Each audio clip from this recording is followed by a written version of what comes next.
Hello friends, hi. எல்லோரும் எப்படி இருக்கீங்க? கண்டிப்பாக நல்லா இருப்பீங்கன்னு நம்புகிறேன். எல்லோரும் நேற்று வந்து மதர்ஸ் டே செலிப்ரேட் பண்ணிவிட்டு அப்படியே வந்து விஜயோடது அந்த ஸ்வேரிங் இன் செரிமனி அதையும் வந்துட்டு பார்த்து, அதுவும் வந்து இந்த வாட்டி வந்து தமிழ்நாட்டில் வந்து எல்இடி டிவி வச்சு ஃபுல்லாக ஓவரால் எல்லா பொது ஜனங்களுமே கூட அந்த லைவ் பார்க்குற அளவுக்கான விஷயங்களை ஏற்படுத்தின கவர்மெண்ட்டுக்கு நன்றி சொல்கிற வகையில் எல்லாருமே அதை பார்த்து என்ஜாய் பண்ணியிருப்பீங்க. ஸோ நேரு ஸ்டேடியம் போக முடியாதவங்க கூட அவங்கவுங்க வீட்டில் இருந்து பார்க்குறதுக்கான விஷயங்கள் ஆல்ரெடி இருக்குது. அந்த டிவைஸ் டிவி அப்படின்னு அது மட்டும் இல்லாமல் பப்ளிக்காக கூட அங்கங்கே நின்று பார்க்குற மாதிரி அந்த ஒரு எல்இடி அப்படிங்கிற விஷயங்கள் பண்ணதெல்லாம் வந்து ஒரு டிஃப்ரெண்ட்டாக இருந்தது. கிட்டத்தட்ட ஒரு ஹிஸ்டாரிக் மூமெண்ட் மாதிரி தான் நேற்று நடந்த விஷயங்கள். எல்லாருமே என்ஜாய் பண்ணியிருப்பீங்கன்னு நம்புகிறேன். இங்கே என்னதான் யூஎஸில் நாங்கள் இருந்தாலும் நான் ஆல்ரெடி என்னோடய வீடியோஸில் சொன்ன மாதிரி அங்கே தமிழ்நாட்டில் இந்த வருஷம் நடந்த இந்த எலெக்ஷனோ அதோட ரிசல்ட்டோ இப்போ நேற்று நடந்த பதவியேற்போ இல்லை இனிமேல் நடக்க போகிற இவங்களோட இந்த ஆட்சிக்கான விஷயங்களோ இவங்க எதிர்கொள்ள இருக்கும் சவால்களோ வந்து தமிழ்நாட்டுக்கு ஒரு புதுவிதமான ஒரு அனுபவமாக கண்டிப்பாக இருக்க போகுதுன்றதுல எந்த மாற்றமும் இல்லை. அது ஒவ்வொரு நாள் ஒவ்வொரு மாற்றமாக இருக்கும். அந்த மாற்றம் தமிழ்நாட்டுக்கான ஒரு நல்ல விதமான ஒரு ஆட்சியை கொடுக்கறதுக்கான ஒரு ஆரம்பமாக இருக்கணும் அப்படிங்கிறது தான் என்னோட ஆசையுமே. நேற்று தளபதி சார் சொன்ன மாதிரி தான், தளபதி சார்னு இனிமேல் சொல்ல முடியாதோ, சிஎம் விஜய் சார் சொன்ன மாதிரி தான். ஆனால் எப்பயுமே நம்மளுக்கு தளபதி அவர் தானே அப்படிங்கிற ஆங்கிளில் பார்த்தாலுமே அவருக்கான ரெஸ்பெக்டை இப்போ ஹானரபிள் சீஃப் மினிஸ்டராக நம்ம வந்து அவருக்கு அந்த மரியாதையை கொடுத்தே ஆகணுன்ற இடத்துல நம்மளுக்கான விஜய் ஃபேன்ஸாகவும் சரி, இந்த புதிய மாற்றத்தை எதிர்பார்த்துட்டு இருக்க ஜனங்களும் சரி, விஜய் சாருக்கு ஓட்டு போட்டவங்களோ, விஜய் அண்ணாக்கு ஓட்டு போட்டவங்களோ, விஜய் அங்கிளுக்கு ஓட்டு போட்டவங்களோ, நம்ம வீட்டு புள்ளப்பா விஜய் அப்படின்னு ஓட்டு போட்டவங்களோ எல்லாருமே அவருக்கான அந்த ஒரு ரெஸ்பெக்டை நம்ம கொடுக்குற இடத்துல அது பேச்சில் மட்டும் இல்லாமல் நம்மளோட செயல்களையும் இருக்கணும் அப்படிங்கிறத நேற்று வந்து ஜனங்க அந்த பதவியேற்புக்கு அவருக்கு கொடுத்த அந்த ரெஸ்பான்ஸ்லேயே தெரியுது. ஸோ அந்த விஜய் சாருக்கு மட்டும் பொறுப்பு இல்லை, அவரோட ஃபேன்ஸாக இருக்க நம்மளுக்குமே அந்த பொறுப்பு இருக்குது. நம்மளுமே புரிஞ்சு நடந்துக்கணுன்ற இடத்துல விஜய் ஃபேன்ஸ் எல்லாருமே மாறி இருக்காங்க. கொஞ்சம் அந்த மாற்றத்தை சோஷியல் மீடியாவில் பார்க்க முடியுது. யாரும் வந்து அனாவசியமாக அங்கங்கே பப்ளிக்கை டிஸ்டர்ப் பண்ணாமல், இல்லை விஜய் ஃபேன்ஸுன்னு சொல்லிக்கிட்டு அங்கங்கே எந்த விஷயங்களும் மிஸ்டேக்கான விஷயங்களையோ இல்லை தவறுதலான விஷயங்களையோ பண்ணாமல் இனிமேல் இருக்கணும். அப்படி பண்ணால் அது தலைவரை பாதிக்கும், விஜய் சாரை பாதிக்கும், நம்மளோட விஜய் அண்ணாவை பாதிக்கும் அப்படிங்கிற ரெஸ்பான்சிபிலிட்டியோட எல்லாருமே இனிமேல் நடந்துக்குவாங்க அப்படிங்கிறத நம்புவோம். ஸோ இது ஒரு புதிய மாற்றம் தான் அப்படின்னு சொன்னாலுமே நியூ எரா பிகின்ஸ் அப்படின்னு நம்ம விஜய் சார் சொன்ன மாதிரி தான், சிஎம் விஜய் சொன்ன மாதிரி தான். அவர் வந்து மாண்புமிகு முதலமைச்சர் ஆனதில் எல்லாருக்குமே ரொம்ப சந்தோஷம்னு சொன்னாலுமே அந்த சீட்டில் அவர் உட்காந்த அந்த மூமெண்ட்ஸ், அதாவது ஃபஸ்ட்டு அந்த கையெழுத்து போடுறது அப்படின்னும் போது ஜோசப் விஜய் எனும் நான் அப்படிங்கிற மூமெண்ட்ஸ்க்காக தமிழ்நாடே காத்துக்கிட்டு இருந்தது. அந்த மூமெண்ட்டை நேற்று பார்த்தோம். அதுக்கப்புறம் அவர் நேராக செக்ரட்டரியேட்டுக்கு போய் அங்கே சீஃப் மினிஸ்டராக அவர் வந்துட்டு அந்த பதவி ஏற்றுக்கிறதுன்றது கவர்னர் முன்னாடி நடந்தாலும் அந்த செக்ரட்டரியேட் அப்படிங்கிறது தான் தமிழ்நாட்டுக்கான பாரம்பரியமான இருக்கிற விஷயம். ஸோ அவர் வந்து பதவி ஏற்றுக்கிட்ட கையோடு அந்த சீஃப் மினிஸ்டர் சீட்டில் போய் உட்காந்தது, அங்கே வந்து எவ்வளோ பெரிய லெஜண்ட்ஸ் எல்லாம் உட்காந்த இடம் அது. அங்கே அவர் ஒரு நிமிஷம் வந்து அந்த ஒரு மேஜிக் மூமெண்ட்ஸை வந்து மனசுக்குள்ளே நினச்சிக்கிட்டு, நீங்கள் அது லைவாக பார்த்தவங்களுக்கு தெரிஞ்சிருக்கும். அவர் டக்குன்னு செங்கோட்டையன் சார்லாம் போய் உட்காருங்க அப்படின்னு சொன்னோன்னே அவர் டக்குன்னு போய் உட்காரல. அந்த ஒரு ஃபியூ செகண்ட்ஸ் வந்து நின்று மனசில் அதை வந்து இந்த இடத்துக்கு வந்திருக்கிறது எவ்வளோ பெரிய விஷயமோ அதை விட ஒரு 10 மடங்கு பொறுப்பான ஒரு பதவிக்கு நம்ம வந்திருக்கோம். சிஎம் அப்படிங்கிறது பதவி மட்டும் இல்லை, பெருமை மட்டும் இல்லை, அது ஒரு பெரிய பொறுப்பு அப்படிங்கிற இடத்துல அவர் ரியலைஸ் பண்ணி அந்த ஒரு ஃபியூ மூமெண்ட்ஸ் வந்து நின்று நிதானித்து அங்கே உட்காந்து அந்த விஷயங்கள் வந்து அவர் அந்த டைமில் அவர் மைண்ட் வாய்ஸோ ஒரு மனசுக்குள்ளேயோ என்ன மனசில் அவர் ஓட்டம் இருந்திருக்கும், அவரோடது என்ன சொல்கிறது, மனசில் என்ன மாதிரி ஓட்டங்கள் இருந்திருக்கும் அப்படிங்கிறத நம்மளால் முழுசாக புரிஞ்சுக்க முடியலனாலும் அவர் அந்த தருணத்தை எக்ஸ்பீரியன்ஸ் பண்ண விதம் வந்து அவர் அந்த பொறுப்பை உணர்ந்திருக்காரு அப்படிங்கிறதுக்கான விஷயமாக தான் எல்லாரையாலையுமே பார்க்க முடிஞ்சுது. ஸோ வந்து உடனே வந்து பக்கத்தில் இருக்க ஸ்டாஃப்ஸ்லாம் வந்து சைன் பண்ணுறதுக்கான ஃபைல்ஸ்லாம் கொண்டு வந்தாலுமே அவரோட கண்ணில் வந்து அந்த ஒரு விஷயத்து பொறுமை, இது வந்து ஒரு பொறுப்பான பதவி அப்படிங்கிறத விட ரொம்ப பொறுப்பான பதவி. மக்களுக்கான ரெப்ரசன்டேட்டிவாக நம்ம இங்கே உட்காந்துருக்கோம். இவ்வளோ நாள் மக்கள்கிட்ட வந்து ஒரு ஃபேன்ஸாக ரீச் ஆன நம்ம வந்து விஜய் அண்ணா அப்படிலாம் வந்து மக்கள் வந்து விஜயோட ஃபேன்ஸாக தான் வந்து எல்லாரும் கொண்டாடினாங்க. ஆனால் இப்போ அப்படி இல்லை. நம்ம வந்து மக்களுக்கான ஒரு பொறுப்பான இடத்துல இருக்கும். என்னதான் மீடியாவில் இருந்தாலும் நம்ம வந்து ஜனங்களுக்கு மெசேஜ் சொன்னாலுமே இப்போ மீடியா எல்லாமே இப்போ வந்து இந்த ஒரு சிஎம் பதவி அப்படிங்கிறதுக்குள்ளே இருக்குது அப்படின்னும் போது மீடியா மட்டும் இல்லை, ஆல் ஓவர் கண்ட்ரியை கிட்டத்தட்ட நேற்று நடந்த விஷயத்த இந்தியா மட்டும் இல்லாமல் உலக அளவில் எல்லாருமே அவங்கவுங்க வீட்டில் இருந்தோ வாட்ஸ்அப் மூலிமாவோ ஃபோன் மூலிமாவோ இன்ஸ்டா மூலிமாவோ பார்த்து கண்டிப்பாக வந்து வியந்திருப்பாங்க அப்படின்னு சொல்கிறத விடவும் இந்த ஒரு மூமெண்ட்டை என்ஜாய் பண்ணியிருப்பாங்க அப்படின்னு தான் சொல்லணும். ஸோ நேற்றுக்கான விஷயங்கள் வந்து நிஜமாகவே தமிழ்நாட்டில் ஹிஸ்டாரிக் மூமெண்ட் தான். இது வந்து பெரும் கட்சியான மாபெரும் கட்சியான டிஎம்கே ஏடிஎம்கேவை வந்து பின்னுக்குன்னு சொல்ல முடியாது, ஓரளவுக்கு அவங்கள சைடில் விட்டுட்டு இவர் வந்து முன்னாடி நின்னது, தேர்ட் பார்ட்டியாக வந்து முன்னாடி நின்னது வந்து கிட்டத்தட்ட 50 இயர்ஸ்க்கு அப்புறம் நடந்த ஒரு பெரிய சேஞ்ச் அப்படின்னு தான் சொல்லணும். அவர் இதுக்கு மேலே அரசியலில் கொண்டு வர மாற்றங்கள் அவருக்கான எக்ஸ்ட்ரா போனஸ் தான் அப்படின்னு சொன்னாலுமே இது வந்து அவருக்கான பெரிய போனஸ் அப்படின்னு தான் சொல்லணும். போனஸ்னு சொல்ல முடியாது, அவருக்கான அவர் பல வருடங்களாக வந்து அரசியலுக்கு வரணும்னு தன்னோட மனசில் ஓட்டிகிட்டு இருந்த அந்த ஓட்டங்களை அவர் வந்து நிஜமாக்கியிருக்காரு, கனவுகளை உண்மையாக்கியிருக்காரு அப்படின்னு தான் சொல்லணும்.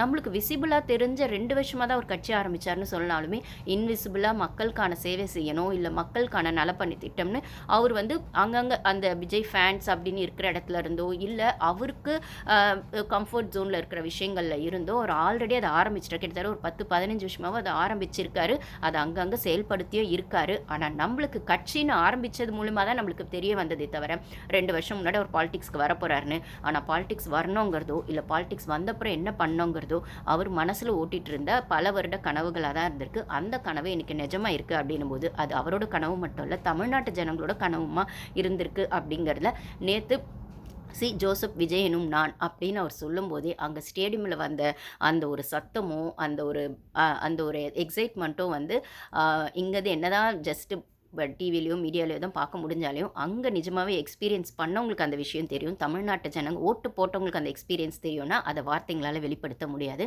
அவ்வளோ ஒரு எக்ஸைட்மெண்ட்டான ஒரு மூமெண்ட் அது. Beautiful moments, unique moments, wonderful moments, historic moments அப்படின்னு தான் சொல்லணும். நான் ஆல்ரெடி சொன்ன மாதிரி நாங்கள் இந்தியாவில் இருந்திருந்தால் கண்டிப்பாக என் ஹஸ்பண்ட் யாருக்கு ஓட்டு போட்டிருப்பாருன்னு எனக்கு தெரியாது, அது அவரோட பர்சனல். நான் கண்டிப்பாக விஜய் சாருக்கு தான் போட்டிருப்பேன். நேற்று அந்த மூமெண்ட்ஸை ஃபீல் பண்ண இடத்துல நம்மளுமே ஓட்டு போட்டுட்டு அதை ஃபீல் பண்ணியிருந்தால் இன்னும் நல்லா இருந்திருக்குமோ அப்படின்னு தோன்ற அளவுக்கு ஒரு கூஸ் பம்ஸான விஷயங்களாக தான் நேற்று வந்து அதை பார்க்க முடிஞ்சது. அந்த லைவ் மூமெண்ட்ஸ்லாம் போது நேற்று நான் போட்ட வீடியோ வந்து லைவில் தான் போட்டிருக்கேன். அதாவது நானும் என் ஹஸ்பண்டை வந்து ஜஸ்ட் வந்து ஒரு 10 to 15 மினிட்ஸ் வந்து ஒரு கான்வர்சேஷன் மாதிரி க்ரியேட் பண்ணி அது லைவில் போட்டிருக்கோம். அதாவது பதவி ஏற்றுக்கிறதுக்கு ஒரு 1 hour முன்னாடி, அதாவது இங்கே யூஎஸ் டைமுக்கு, அங்கே இந்தியாவில் ஒரு 9 மணின்னு வச்சுக்கோங்களேன். அப்போ வந்து விஜய் சார் வந்து நேரு ஸ்டேடியமில் ரீச் ஆகிட்டார். பதவி ஏற்றுக்க போகிறதுக்கான அந்த ப்ரிப்பரேஷன்லாம் நடந்திருக்க பீரியடில் நான் வந்து வீடியோ வந்து நானும் வந்து என் ஹஸ்பண்டும் வந்து இந்த ஆட்சி எப்படியும் வந்து பதவி ஏற்றுக்க போகிறாரு, இதுக்கப்புறம் இந்த ஆட்சி எப்படி போக போகுது, இல்லை இந்த ஆட்சியில் வரக்கூடிய நெளிவு சுழிவுகள் என்ன, அப்புறம் மே 13 அன்னைக்கு வந்துட்டு அந்த ஃப்ளோர் டெஸ்ட் அப்படிங்கிற விஷயங்களில் எப்படி போகும் அப்படிங்கிற மாதிரி, இல்லை நெக்ஸ்ட் 6 months அவருக்கு க்ரூஷியலாக இருக்க போகுதுன்னா அதுக்கான விஷயங்கள் எப்படி போக போகுது அப்படிங்கிற மாதிரி ஒரு சின்ன கான்வர்சேஷன் க்ரியேட் பண்ணியிருக்கோம் லைவில். அது இப்போ வீடியோவும் மாறி இருக்குது, பார்க்காதவங்க போய் பாருங்கள். ஸோ அதனால தான் நான் ஸ்பெசிஃபிக்காக இந்த வீடியோவும் போடல, ஏன்னா நாங்கள் அந்த லைவ் பேசினதுனால நான் ஸ்பெசிஃபிக்காக இந்த வீடியோவும் போடல. ஸோ என் ஹஸ்பண்ட் கொஸ்டின் கேட்குற வகையிலையும் நான் அதுக்கான எக்ஸ்ப்ளனேஷன் கொடுக்குற வகையிலையும் அந்த வீடியோ இருக்குது, பார்க்காதவங்க போய் பாருங்கள். ஓகேங்களா? இப்போ வந்து பதவி ஏற்றுக்கிட்டதுக்கப்புறம் நேற்று பதவி ஏற்றுக்கிறதுல நடந்த விஷயங்களை பற்றி தான் நம்ம பேச போகிறோம். அதில் வரக்கூடிய ஆஸ் யூஷுவல் சோஷியல் மீடியாவில் வரக்கூடிய விமர்சனங்களும் அவர் பதவி ஏற்றுக்கிட்டதில் அங்கே நடந்த விஷயங்களை பற்றி தான் பேச போகிறோம். அதுக்கு முன்னாடி நம்ம சேனலுக்கு ஃபஸ்ட் டைம் வரவங்க திவ்யாஸ் வேர்ல்ட், ஸோ நம்ம சேனலுக்கு ஃபஸ்ட் டைம் வரவங்க சப்ஸ்கிரைப் பண்ணிக்கோங்க. வீடியோஸ் பிடிச்சிருந்தா லைக் பண்ணுங்கள், ஷேர் பண்ணுங்கள், கமெண்ட் பண்ணுங்கள். ஸோ பாலிடிக்ஸ் அப்படின்னும் போது எல்லாருக்கும் ஒரே ஒப்பீனியன் இருக்கணும்னு அவசியம் இல்லை. டிஃப்ரென்ஸ் ஆஃப் ஒப்பீனியன் ஆப்வியஸாக இருக்கும், அவங்கவுங்க பெர்ஸ்பெக்டிவ்ஸ் வேறையாக இருக்கும். புது ஒப்பீனியன்ஸ் ஆல்வேஸ் வெல்கம் அப்படிங்கிற மாதிரி உங்களோட ஒப்பீனியன்ஸை ஷேர் பண்ணுங்கள். ஸோ நான் விஜய் ஃபேனாக தான் இந்த வீடியோஸ்னால், இப்போ நான் ஆல்ரெடி சொன்ன மாதிரி நான் வந்து ஒரு பிக் பாஸ் ரிவ்யூவர் தான், ஃபிலிம் ரிவ்யூவும் பண்ணுவேன். 2-3 இயர்ஸாக பிக் பாஸ் ரிவ்யூ பண்ணிருக்கேன். ஃபிலிம் ரிவ்யூவும் நடுவில் எனக்கு பிடிச்ச மாதிரி படம் ஃபுல் படம் எது பார்க்குறோன்னா அதை வந்து ஒரு லுக் ரிவ்யூ பண்ணுவேன். அப்படின்னும் போது இப்போ நான் பாலிடிக்ஸ் பற்றி பேசுறது இதுதான் ஃபஸ்ட் டைம். ஒரு 2-3 டேஸாக தான் பேசுகிறேன். என்னோடய வீடியோஸ் வந்து 2-3 டேஸாக பேசினாலுமே நிறைய ஃபாலோவர்ஸ் வர ஆரம்பிச்சிருக்கீங்க, கமெண்ட்ஸ் இப்போ தான் வர ஆரம்பிச்சிருக்கு. பட் ஆனால் லைக் போட மறந்துடுறீங்களா என்னன்னு தெரியல. ஸோ லைக் போட்டுட்டு பாருங்கள். அதே மாதிரி லைக் போட்டிங்கன்னா அங்கே ஒரு ஆப்ஷன் ஹைப்புன்னு ஒரு ஆப்ஷன் காட்டும், அதையுமே கிளிக் பண்ணிங்க அப்படின்னா வீடியோஸ் நீங்கள் ஷேர் பண்ண வேணாம், ஆட்டோமேட்டிக்காகவே ஷேர் ஆகிடும். விஜய் ஃபேன்ஸ் யாராவது பார்த்துட்டு இருந்தீங்கன்னா, இல்லை பாலிடிக்ஸ் பற்றி தெரிஞ்சுக்கணும் அப்படிங்கிறவங்க யாராவது பார்த்துட்டு இருந்தீங்கன்னா, இல்லைனா ஒரு பப்ளிக் ஒப்பீனியனாக வந்து இவங்க என்ன சொல்கிறாங்க அப்படின்ற வகையில் பார்த்தாலுமே லைக் போட்டுட்டு பாருங்கன்னு நான் சொல்ல மாட்டேன். பார்த்த அப்புறம் பிடிச்சிருந்தா லைக் போடுங்க, அப்புறம் உங்களோட டிஃப்ரென்ஸ் ஆஃப் ஒப்பீனியன் இருந்தால் கமெண்ட்ஸில் போடுங்க. ஸோ அப்போ தான் வீடியோஸ் நிறைய பேருக்கு ரீச் ஆகும். ஸோ இப்போ இந்த வருஷம் பாலிடிக்ஸ் வந்து எப்பயும் இல்லாத எலெக்ஷன் அளவுக்கு இந்த வருஷம் எலெக்ஷன் வந்து 85% ரீச்சாக இருந்தாலுமே பேசு பொருளானது வந்து பாலிடிக்ஸ் வந்து எல்லாரும் பேசலாம், இல்லை எல்லாருமே அவங்களுக்கான ஒப்பீனியனை ஓப்பனாக எடுத்து வைக்கலாம். பப்ளிக் ஒப்பீனியன் அப்படிங்கிறத மீறி பாலிடிக்ஸ் ஒப்பீனியன் ஒப்பீனியன்ன்றது பப்ளிக்காக எடுத்து வைக்கலாம் அப்படிங்கிற ஆங்கிளுக்கு இந்த வருஷம் எலெக்ஷன் தான் ஒரு பெரிய பேசு பொருளாக ஆயிருக்கு அப்படிங்கிறதுல எந்த மாற்று கருத்தும் இல்லை. ஏன்னா எலெக்ஷன் நடந்ததுலேருந்து ரிசல்ட் வந்ததுலேருந்து இப்போ இவர் பதவி ஏற்றுக்கிட்ட வரைக்கும் இல்லை இனிமேல் இவர் என்ன பண்ண போகிறாருன்னு யோசிக்கிற வரைக்கும் எல்லார் வீடுகள்லையுமே வந்து இது வந்து இந்த பாலிடிக்ஸ் வந்து ஒரு பேசு பொருளாக இருக்குது அப்படின்னு தான் சொல்லணும். அது நம்ம மீம்ஸ்லலாம் பார்க்க முடியுது, இன்ஸ்டாவில் பார்க்க முடியுது, யூடியூப்பில் பார்க்க முடியுது.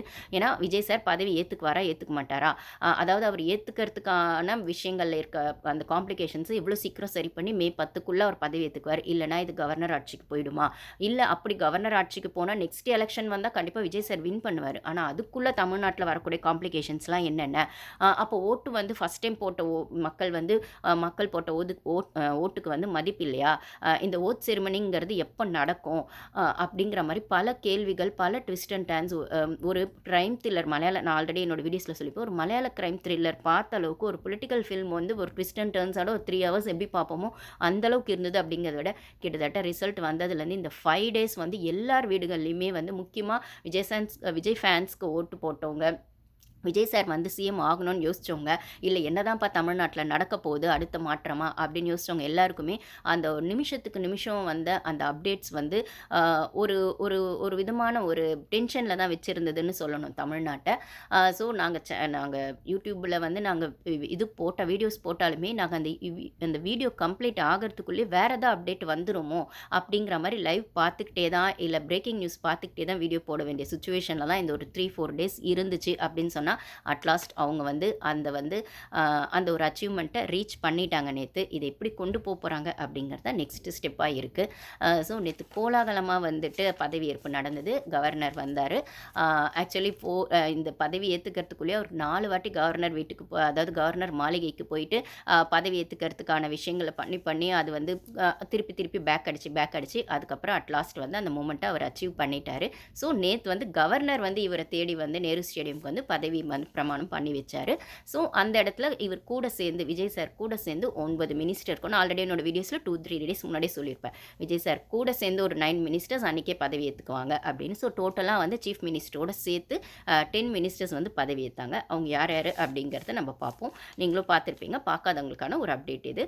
ஸோ என்னென்ன போஸ்டிங் அப்படிங்கிறது நம்மளுக்கு இன்னும் கிளாரிட்டியாக கிடைக்கல. இது போக போக வந்து அசம்பிளி நடக்க அந்த ஃப்ளோவில் வரும். ப்ளஸ் ஃப்ளோர் டெஸ்ட்டுங்கிறது May 13th நடக்க போகுது.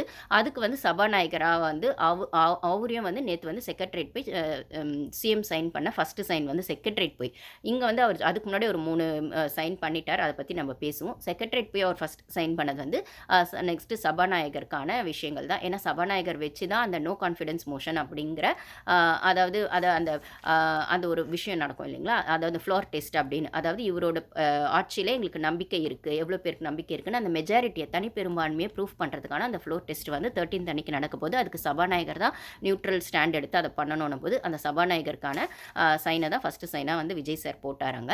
அதுக்கப்புறம் வந்துட்டு எம்எல்ஏஸ்க்கு வந்து இப்போ அநேகமாக நாளைக்குன்னு நினைக்கிறேன். இங்கே சண்டே வந்து நான் ஆஃப்டர்நூன் பேசுகிறேன். சண்டே ஆஃப்டர்நூன் உங்களுக்கு வந்து இப்போ வந்து இந்த வீடியோ வரும்போது மண்டே மார்னிங் ஆகிடும். ஸோ மண்டே வந்து எல்லா எம்எல்ஏஸ்க்கும் பதவி ஏற்றுக்கிறதுக்கான விஷயங்கள் நடக்கும். ஸோ சீஃப் மினிஸ்டர் தலைமையில் எம்எல்ஏக்கான பதவி ஏற்றுக்கிறது, இன்ஃபேக்ட் சீஃப் மினிஸ்டருமே எம்எல்ஏ ஆகிறதுக்கான விஷயங்கள் அப்போ தான் நடக்கும். எப்பயுமே வந்து சீஃப் மினிஸ்டருக்கான பதவி ஏற்றுட்டு, அதாவது சீஃப் மினிஸ்டர் உட்பட மற்ற மினிஸ்டருக்கான பதவிகள் ஃபஸ்ட்டு அந்த பதவி ஏற்பு நடந்ததுக்கு அப்புறம் தான் எம்எல்ஏக்கான பதவி. ஏன்னா எம்எல்ஏ ஆனப்புறம் தான் மினிஸ்டர் ஆக முடியுன்ற ஒரு விஷயம் இருந்தாலுமே அந்த பதவியேற்பு அப்படிங்கிற விஷயம் ஃபஸ்ட்டு மினிஸ்டர்ஸ்க்கான அந்த பதவியேற்பு நடந்துட்டு அதுக்கப்புறம் தான் எம்எல்ஏக்கான பதவியேற்புமே நடக்கும். ஸோ ஆஸ் எம்எல்ஏவாக வந்து இன்னும் விஜய் சாருமே வந்து பதவியேற்றுக்கிறது அப்படிங்கிறது, இல்லை மற்ற மினிஸ்டர்ஸுமே எம்எல்ஏவாக பதவியேற்றுக்கிறது அப்படிங்கிறது நாளைக்கு தான் நடக்கும். ஸோ அதெல்லாம் வந்து அசம்பிளியில் ஒன்றா நடக்க போகுது. அது நடந்ததுக்கப்புறம் அந்த தனிப்பெரும்பான்மையை நிரூபிக்கிறதுக்கான விஷயங்களை அது தேர்ஸ்டே தான் வெனஸ்டேன்னு சொல்லியிருக்காங்க May 13th. மேபி அது கொஞ்சம் முன்னாடி பின்னாடி சேஞ்ச் ஆகி 12th அன்னைக்கும் நடக்க வாய்ப்பு இருக்குது. ஸோ ஃபஸ்ட்டு வந்து எம்எல்ஏக்கான பதவியேற்பு, எல்லா எம்எல்ஏக்கான பதவியேற்பு நடக்கும்போது இது ஆப்போசிட் பார்ட்டியில் வின் பண்ண எம்எல்ஏ சேர்த்து தான். ஸோ அதுவுமே ஒரு கான்ட்ரவர்சியாக போயிருக்கு. ஏன்னா முக ஸ்டாலின் அவர்கள் எம்எல்ஏ ஆகலை அப்படின்னு சொல்லும்போது உதயநிதி ஸ்டாலின் தான் எம்எல்ஏ. அப்போ வந்து ஆப்போசிட் பார்ட்டியில் இருக்க அதுக்கப்புறம் வந்து ஏடிஎம்கே அப்படின்னு சொல்லும்போது அவங்க எல்லாருமே சீஃப் மினிஸ்டர் முன்னாடி தான் எம்எல்ஏ ஆகணும்னும் போது அந்த ஈகோ கிளாஷ் அப்படிங்கிறது எல்லாருக்குமே உள்ளே இருக்க தான் செய்யும். அது இல்லைன்னு நம்ம சொல்லவே முடியாது. இல்லை அவங்க இல்லைன்னு சொன்னாலும் உள்ளே இருக்குன்னு தான் அர்த்தம். ஏன்னா இது அவங்களுக்கான பெயின் அப்படிங்கிறது கண்டிப்பாக இருக்கும். அப்புறம் வந்து இந்த இந்த கவர்மெண்ட் வந்து என்ன சொல்கிறது, விஜய் சார் வெஸ் உதயநிதி ஸ்டாலின் அப்படின்னு சொல்லாமான்னு எனக்கு தெரில. ஆனால் கண்டிப்பாக டிவிகே வெஸ் திமுக அப்படிங்கிறது தான் இருக்க போகுது. ஏன்னா ஆப்போசிட் பார்ட்டியாக திமுக தான் உட்கார போகிறாங்க. ஆனால் அந்த இடத்துல விஜய் சாரும் உதயநிதி ஸ்டாலின் சார் 2 பேருமே கிட்டத்தட்ட ஒரே ஜென்ரேஷன் கேப்பில் இருக்கவங்க தான். அப்போ வந்து என்ன சொல்கிறது, இவர் இருக்க வேண்டிய இடத்துல தான், அதாவது உதயநிதி ஸ்டாலின் இருக்க வேண்டிய இடத்துல தான் இன்றைக்கி விஜய் சார் இருக்கார் அப்படிங்கிறது கண்டிப்பாக அவருக்கான பெயினாக தான் இருக்கும். அது நம்ம இல்லைன்னு சொல்லவே முடியாது. திமுக ஐ மீன் டிஎம்கே ஃபேன்ஸ்க்கான விஷயங்களும், டிஎம்கே தொண்டர்களுக்கான விஷயங்களும், இல்லை உதயநிதி ஸ்டாலின் சார் ஃபேன்ஸ்க்கான விஷயங்களும் இந்த இடத்துல அவங்களுக்கான அந்த ஒரு ஏமாற்றத்தை கொடுத்தது அப்படிங்கிறதுல எந்த மாற்று கருத்தும் இல்லை. ஆனால் ஒரு சின்ன விஷயம் என்னென்னா, முக ஸ்டாலின் சார் எம்எல்ஏ ஆக முடியலனாலும் அவங்க ஃபேமிலியிலேருந்து உதயநிதி ஸ்டாலின் சார் எம்எல்ஏ ஆக போகிறாரு அப்படிங்கிற ஆங்கிள்லேருந்து அவரோட பொலிட்டிக்கல் ஜேர்னியை ஸ்டார்ட் பண்ணுறதுக்கான ஒரு நல்ல இனிஷியேஷனாக இந்த விஷயங்கள் இருக்கும் அப்படிங்கிறத நம்ம நம்புவோம். ஏன்னா எப்பயுமே வந்து டிஎம்கே வந்து ஆளுங்கட்சியாக இருந்ததை விடவும் ஆப்போசிட் கட்சியாக தான் அவங்க ரொம்ப நல்லா செயல்படுவாங்க. ஆளுங்கட்சி செய்கிற ஒவ்வொரு விஷயத்தையும் கண்ணும் கருத்துமாக இல்லாமல் ரொம்ப கண்காணிப்போடு கவனிச்சிட்டு இருப்பாங்க அப்படிங்கிறதுல எந்த டவுட்டும் இல்லை. நம்ம நிறைய இடத்துல ஏடிஎம்கே வெஸ் டிஎம்கே, டிஎம்கே வெஸ் ஏடிஎம்கேன்னு பார்த்தாலுமே அம்மாவோட ஆட்சி நடக்கும்போது ஆகட்டும், இல்லை கலைஞர் இருந்தப்போ ஆகட்டும், அவங்க எதிர்க்கட்சியாக தான் திமுக நிறைய வாட்டி ரொம்ப ஸ்ட்ராங்காக செயல்பட்டு இருக்காங்க. ஒரு விஷயத்தை எடுத்து வச்சா அதை எந்த அளவுக்கு கொண்டு போகணும், இல்லை எங்கேருந்து அதை வந்து நுக்கன் கார்னர் ஆரம்பிக்கணும், எதை நூல் பிடிச்சி ஆரம்பிக்கணும் அப்படிங்கிற நுணுக்கங்கள்லாம் திமுகக்கு நல்லாவே தெரியும். அப்படின்னும் போது ஆளுங்கட்சியில் ஒரு சிறிய தவறு நடந்தாலும், இல்லை மக்களுக்கான விஷயங்களில் ஒரு difference of perspective, difference of opinion வந்தாலுமே அதை ஸ்ட்ராங்காக எடுத்து வைக்கிறதுல டிஎம்கேவை அடிச்சிக்கவே முடியாது அப்படின்றது நம்ம எல்லாருக்குமே தெரியும். ஆனால் அந்த இடத்துல இப்போ ஒரு சின்ன சேஞ்சாக முக ஸ்டாலின் சார் வந்து அசம்பிளிக்கு வர முடியாது.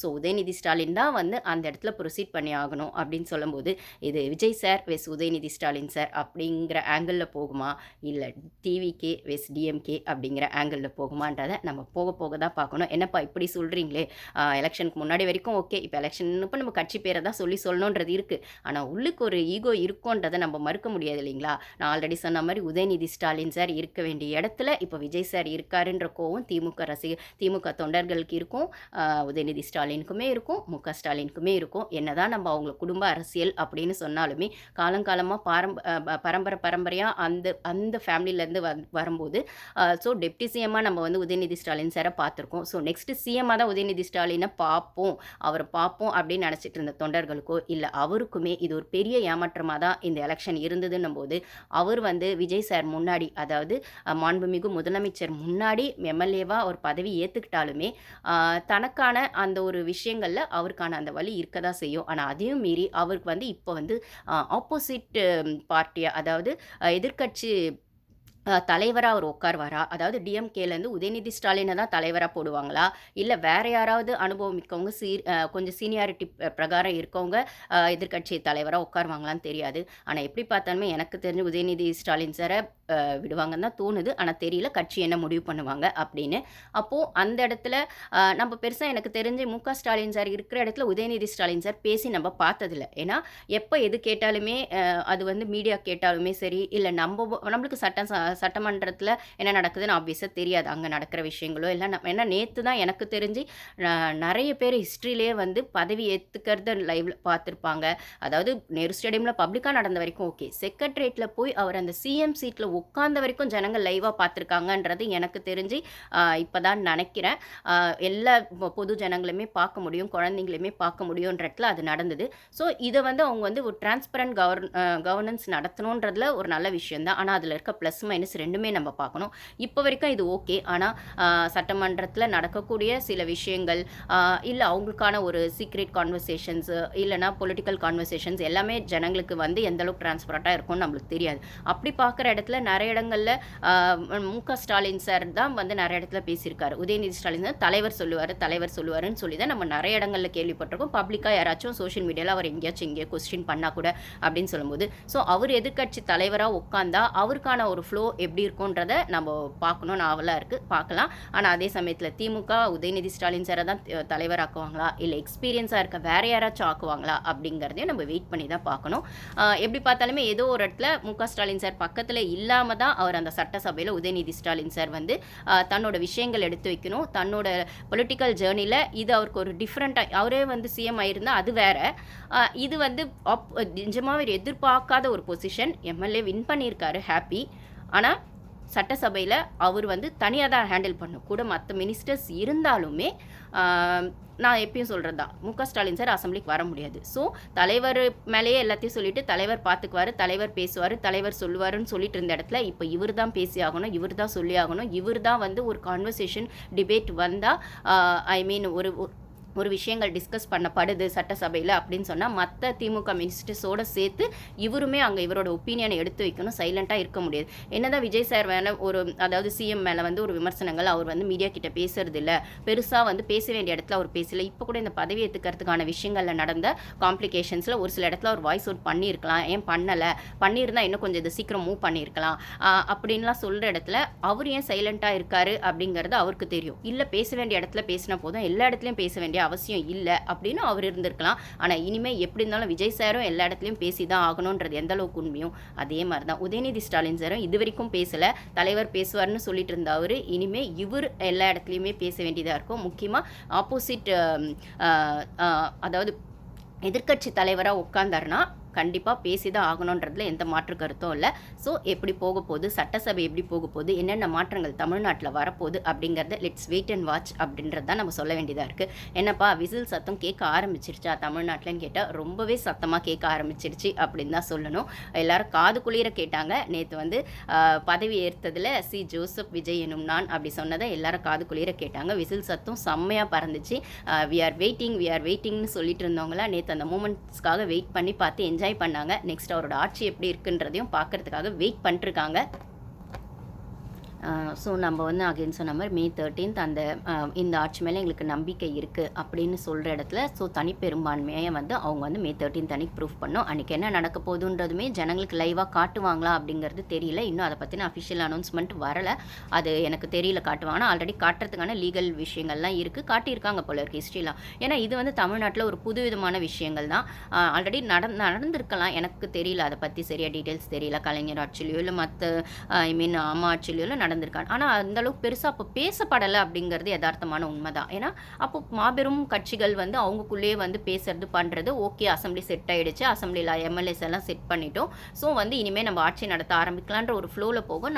அசம்பிளியில் நடக்கிற விஷயங்கள் ஓரளவுக்கு ஜனங்க கிட்ட பகிரப்படும். ஆனால் வந்து அசம்பிளி ஆரம்பிக்கும் போதே இல்லை அசம்பிளி இப்படி தான் ஆரம்பிக்க போகுது, இல்லை எப்படி ஆரம்பிப்பாங்க, ஃப்ளோர் டெஸ்ட்னா என்ன, அப்புறம் சபாநாயகரை வந்து எதுக்கு வந்து அங்கே வந்து நியமனம் பண்ணுறாங்க, அவர் தான் வந்து இந்த ஃப்ளோர் டெஸ்ட் நடத்தி வைப்பாரா, அதுக்கு முன்னாடி பதவி ஏற்றுக்கிறதுக்கு இந்த 108 மேஜிக் நம்பர் வேணும் அப்படிங்கிற விஷயங்கள், நிறைய பாலிடிக்ஸ்க்கான நுணுக்கங்களான விஷயங்களை இன்றைக்கி எல்லா ஃபேமிலிலையும் பேசுகிறாங்க.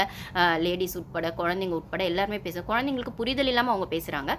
விஜய் சார் வந்து வரணும், விஜய் அண்ணா வந்து சிஎம் வரணும். பட் ஆனால் டீனேஜர்ஸும் சரி, அடல்ட்ஸாக இருக்கக்கூடியவங்களும் சரி, ஜென்சி கிட்ஸும் சரி, லேடிஸ் முக்கியமாக சரி, டிவி நியூஸ் வந்து பார்த்துக்கிட்டே இருக்காங்க அப்படின்னு நம்மளால் இன்ஸ்டாவில் பார்க்க முடியுது. இன்ஃபேக்ட் நானுமே இங்கே யூஎஸில் இருந்தாலுமே அதை தான் பண்ணிருந்தேன் 4 நாளாக அப்படின்னு சொல்லும்போது, ஸோ பொலிட்டிக்கல் நாலேஜ் இல்லைன்றவங்களோ இல்லை பாலிட்டிக்ஸில் அப்படி என்னதான்ப்பா நடக்குது தமிழ்நாட்டில் இந்த வருஷம் இந்த எலெக்ஷன் அப்படின்ற ஒரு க்யூரியாசிட்டியோடும் பார்க்குற அவங்க நிறைய பேர் வந்த புது ஜனங்க இந்த வாட்டி இன்க்ளூட் ஆயிருக்காங்கன்னு சொல்லும்போது, அந்த ஃப்ளோர் டெஸ்ட் அப்படிங்கிற விஷயம் May 13 அன்னைக்கு நடக்கும்போது அங்கே வந்து சட்டமன்றத்தில் என்ன நடக்குது, சட்டசபையில் என்ன நடக்குதுன்னு உற்று நோக்கி பார்க்கறதுக்கும் நிறைய ஜனங்க தயாராக இருக்காங்க. அது அந்தளவுக்கு லைவாக வந்து ஜனங்களுக்கு காட்டப்படுமான்றது எனக்கு தெரியல. ஆனால் காட்டுறதுக்கான லீகல் விஷயங்கள் வந்து ஆல்ரெடி வந்து இருக்குது அப்படின்னு சொல்லும்போது, அதுக்கான லீகலாக வந்து அதை பண்ண முடியும் அப்படின்னு சொல்லும்போது அதுவுமே காட்டினா நல்லா தான் இருக்கும். ஆனால் எனக்கு அது தெரியல எப்படி நடக்க போகுதுன்னு. ஸோ அப்போ தான் இவங்களுக்கான விஷயங்களை இவங்க வந்து ஃபுல் அத்தாரிட்டியோட ஆட்சி அமைக்க முடியும் அப்படிங்கிறதுக்கான அந்த ஒரு சின்ன ட்விஸ்ட் இன்னும் இருக்க தான் செய்யுது. ஸோ அதில் எந்த மாற்றமும் வராது அப்படிங்கிறத என்னோட நம்பிக்கையாக இருக்குது. ஏன்னா எப்படி உங்களுக்கு தெரியும், இப்போ வந்து விஜய் சார் வந்து சிஎம் வந்து 108 108 இடங்களோட அவங்களோட அவங்க வந்து ஓனாக வின் பண்ணது 108 இடங்கள். பட் ஆனால் இப்போது ஆதரவோட தான் அவங்க வந்து ஆட்சி அமைச்சிருக்காங்க. அதில் 5 வந்து காங்கிரஸ் வந்து திமுகலேருந்து பிரிஞ்சு வந்து தான் இவங்களுக்கு வந்து சப்போர்ட் கொடுக்குறேன்னு சொன்னாங்க. அதுக்கான ஒரு கன்சிடரேஷனாக தான் வந்து நேற்று ராகுல் காந்தியே வந்து வந்து இது பதவி ஏற்றுக்கிறதுக்கான விஷயங்களில் விஜய் கூட வந்து சிஎம் பதவி ஏற்றுக்கிறதுக்கான விஷயங்களில் வந்து வந்திருந்தார். ஸோ விஜய் சாருமே வந்து அவரை ப்ரோ அப்படின்னு தான் சொன்னார், என்னோட பிரதர் அப்படின்னு தான் சொன்னார். ராகுல் காந்தி அட்ரஸ் பண்ணார் அப்படின்னு சொல்லும்போது மோடி அவர்கள் வரலை, ஸோ ராகுல் காந்தி அவர்கள் தான் வந்தாங்க. ஸோ என்ன சொல்கிறது, இதுவே ஒரு விமர்சனத்துக்கு உள்ளாச்சு. மோடி அவர்களுக்கு ஃபோன் பண்ணியும் பேசலை, பிஜேபி கிட்ட பர்மிஷனும் வாங்கலை. ஆனால் ராகுல் காந்தி வராரு அப்படின்போது காங்கிரஸ் வந்து விஜய் சாருக்கு ஃபுல் சப்போர்ட் கொடுத்ததை நம்மளால் பார்க்க முடியுது. ஏன்னா அவங்களுக்கான நீண்ட கால ஒரு ஸ்மூத்தான ரிலேஷன்ஷிப், ஒரு சாஃப்டான ரிலேஷன்ஷிப் இருக்கும் போல். ஸோ அது வந்து டக்குன்னு வந்து விஜய் சாருக்கு ஆட்சி அமைக்கிறதுக்கான ஒரு விஷயங்களுக்கு கொடுக்குற சப்போர்ட்டாக காங்கிரஸ் வந்து டக்குன்னு கையில் எடுத்துட்டாங்க. ஆனால் மற்ற கட்சிகள் வந்து கொஞ்சம் கலந்து ஆலோசிச்சுட்டு சொல்கிறோம், அதாவது திமுகவில் இருக்கோம், நாங்கள் உங்களுக்கு ஆதரவு கொடுக்கணும்னா கேட்டுட்டு சொல்கிறோம் அப்படிங்கிற ஆங்கிளில் அது வந்து சிபிஐ ஆகட்டும், சிபிஎம் ஆகட்டும், அதுக்கப்புறம் ஐயூஎம்எல் ஆகட்டும், முக்கியமாக விசிகே வந்து 2 நாள் வந்து அதை ஒரு இழுத்து அடிச்சுக்கிட்டே இருந்தாங்க. என்ன சொல்லுவாங்கன்னு ஃபஸ்ட்டு வந்து நம்மளுமே அதை பற்றி வீடியோ போட்டிருக்கோம். எங்களுக்கு ஆட்சியிலையும் என்ன சொல்கிறது, சிபிஐ சிபிஎம்லாம் வந்து என்ன சொல்கிறது நிபந்தனையற்ற ஆதரவு கொடுத்தாங்க. ஒருவேளை விசிகே ஏதாச்சும் நிபந்தனை வைப்பாங்களோ, டீல் பேசுவாங்களோ அப்படிங்கிற மாதிரி இருந்தது. இப்போ இவங்களுமே நிபந்தனையற்ற ஆதரவுன்னு சொல்லியிருக்காங்க. ஆனால் கூட்டணியில் இருந்து தான் கொடுப்போம், அதாவது திமுகக்குள்ளே தான் இருப்போம், ஆனால் வெளியிலேருந்து அவுட் சைட் சப்போர்ட்டாக தான் கொடுப்போம் அப்படின்னு சொன்னது வந்து ஒரு பெரிய ட்விஸ்ட்டு தான். ஸோ எப்போ வேணால் வந்து ஐஎம்எல்ஓ இல்லை மற்ற கட்சிகள், அந்த சின்ன கட்சிகள், சிபிஐ சிபிஎம் அந்த 2 ஓட்டு தான் உங்களுக்கு அங்கே வந்திருக்கு.